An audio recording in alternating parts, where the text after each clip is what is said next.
Hello guys! Tara samahan niyo kami sa aming Ultimate Canyon Experience. So, eto na nga, nag-book kami dito sa Canyon Woods through Klook at ito yung napili namin na room. It can accommodate 2 adults and 2 kids or 3 adults. Tatlo lang naman kami, so ni-request ko na lang na baka pwedeng queen size bed na lang yung ibigay sa amin. At pumayag naman sila. Ang isa sa pinaka nagustuhan namin na feature dito sa room na to ay ang full view ng Taal Lake sa balcony. Nag-ikot-ikot nga muna kami at nakita namin na ang Canyon Woods ay isa sa ideal choice for hosting special events dahil sa kanilang function rooms. Dumaan din nga pala kami sa clubhouse. So dito located yung kanilang indoor heated pool. Alam nyo, pagpasok pa lang namin, talagang feel mo na marerelax ka talaga. At may jacuzzi pa. Ang next naman namin na pinuntahan is yung pavilion outdoor. Actually, marami kang pwedeng mapuntahan dito at libutin. Pero ang isa sa pinaka-paborito ko is yung man-made lake. Ang ganda kasi niya, para kang nasa ibang bansa, napaupo tuloy ako dito habang pinapanood itong mga pavilion resident ducks. For sure na mag-e-enjoy ang mga kids dito sa kanilang playground. Ultimo ako nga nag-enjoy eh. Meron din pala silang sports complex dito. Every Saturday ng 5:30 PM, nagko-conduct din sila ng mass dito sa Chapel of the Most Holy Name of the Child Jesus. And all hotel guests are welcome. At alam niyo ba, first time kong mag-golf.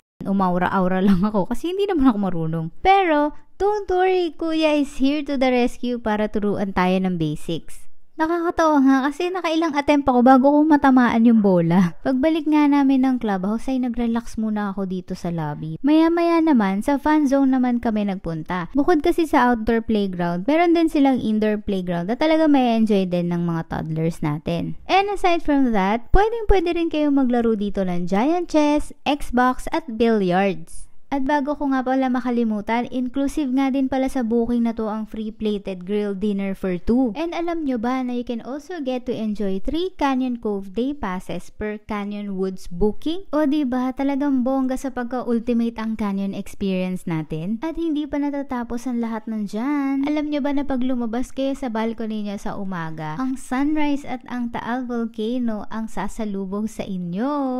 Bukod sa super ganda ng view sa mga balcony ng room nila dito, meron pang isang balcony ang may best view of Taal at yun ang kanilang main dining. Kaya naman talagang in-enjoy namin ang breakfast with a view bago kami umuwi ng Cavite. So, kung gusto nyo rin ng Ultimate Canyon Experience, book na with Klook and make sure to choose the same package every Saturday only hanggang sa ating next pasyal. Bye!